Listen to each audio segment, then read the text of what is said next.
One type of cell highly specialist for movement is a skeletal muscle cell. A skeletal muscle cell, or muscle fiber, is a multinucleic cell made up of myofibrils. Each myofibril is made up of microfilaments. Actin is the thin filament and myosin the thick filament. It is these microfilaments which form sarcomeres, the contractile units of a muscle cell, and give it its striated appearance. The Z-lines mark the boundary between the adjacent sarcomeres. They are made up of proteins called actinins. Attached to these are the actin thin filaments which extend towards the M-lines in the centre of the sarcomere. The thick filaments protrude from the M-line towards the I-band between the thin filaments and are attached to the I-band by proteins called titin. Titin keeps the filaments in alignment and stops the muscle fibre from overstretching. The area where the thick filaments are between the thin filaments is called the zone of overlap. In this area, each thin filament is surrounded by 3 thick filaments, and thick filament by 6 thin filaments. It is in this zone where the filaments slide past each other, causing the sarcomere to contract. This is called the sliding filament theory of muscle contraction.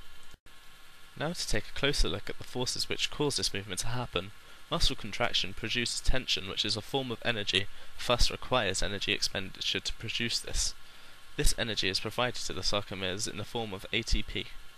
This picture is a representation of the actin and myosin II filaments in the zone of overlap. The myosin II filaments have heads, and the actin has troponin running alongside it, covering its active binding sites, which the myosin heads will attach to.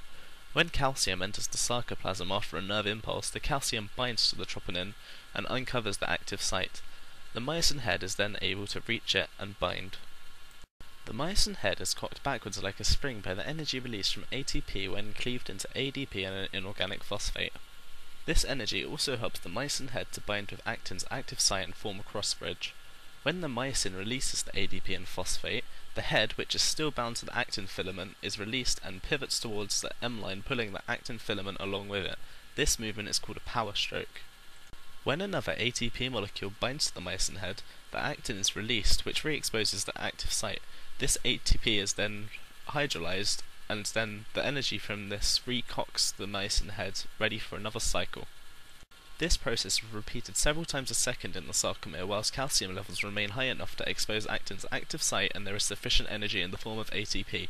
It happens in all the sarcomeres which make up a muscle at the same time, and each power stroke causes a sarcomere to shrink by 0.5%. As multiple myosin heads are bound to the actin at any one time in each sarcomere during contraction, when the myosin head releases the actin, it is bound to the other cross bridges still, so it still holds the actin in place, so that when another power stroke happens, it contracts the sarcomere more and more until the muscle stops contracting or the titin prevents overcontraction.